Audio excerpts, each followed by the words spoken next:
Hi everyone. For those who don't know me, my name is Stanley Iyanu and I am a spoken word poet and also a writer. My day job, I work for an insurance company. And basically, in this kind of time of kind of lockdown and quarantine, it has been quite stressful. And it's been a weird time of, I guess, positives, but also kind of, it's hard to stay positive sometimes. And I think what's helped me is having kind of a moment of kind of quiet and reflecting and trying to stay positive. And as we're all in it together, I thought, well, hopefully I can do my part and help. And for me, I love putting words together, talking to people.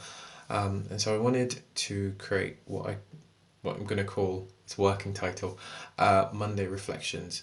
So every Monday I will go on Instagram, YouTube, and there'll be a word. And I'm hoping that if you're feeling, if you have a spare 10 minutes, you might be feeling a bit stressed or just a bit anxious, hopefully the video can help you to kind of de-stress, calm down. You hear some calming poetry. I read one of mine. I read another great work of poetry from a poet, and just have that 10 minutes on a Monday, where Mondays are known not to be kind of everyone's best day, to try and kind of get through this as best as we can, because these are very strange times, but a lot of good can come from it.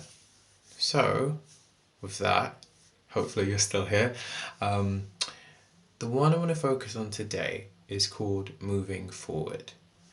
And I know that's a very kind of bit of an odd title, because odd couple of words, because you wouldn't really think moving forward in terms of when you're kind of going through a quarantine or lockdown and socially just isolating and distancing and stuff. But the reason why I picked that is because I think that now more than ever, it's kind of a great moment to think of the kind of changes you can do, or what you can do to improve or to help yourself. Because if you look on kind of the meaning of those two words, moving forward, it can relate to a sense of elevation, a step forward, some sort of change. And really, what I'm referring to is not necessarily something monumental, but of course, if you're one of those people who are highly skilled and highly motivated, and you've made, I don't know, a massive work of art, or a whole series of books like J.K. Rowling, that's fantastic. But it could be something really small. It could just be the fact you've managed to get out of bed, the fact that you've fed your pet, or you're spending a moment to kind of not feel so kind of deflated, or you're doing something different. So in that, that's still amazing and that's still successful and that's perfect. And so that's really what I thought that we can all kind of reflect on today. Just what is the one change we can do? This is definitely a change for me to try and do this type of thing, but more than happy to help and in any way I can. Because yeah, I think for me, having the poetry has been a big help, and people have said that they find it quite calming. So I thought I'd carry on. So I'll do one of mine now, and this poem, it's a bit of a newer one. I've not read before, and I haven't memorized it, so forgive me. I need to read it, but it's called Weird and Wonderful. And what kind of inspired this one is basically I was in Bristol with a writing group, and it's a place called Tonic, and we basically went to this art gallery, and there was this photograph of a boy on a desk side table, and we were told to just see if we can write any poems about anything there. And I looked at this, and it kind of, I don't know, I saw weird similarities between, even though of course the photograph is very, very old, but I kind of saw a lot of kind of similarities, and kind of came up with this kind of personal piece. So I'll dive in.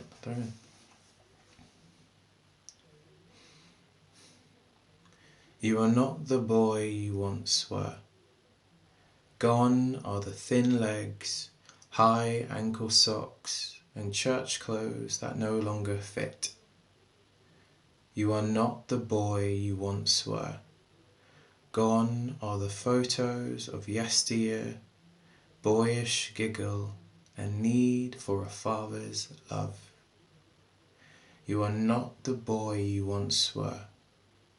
You're a man in search of a family of your own, for people who will love you for you.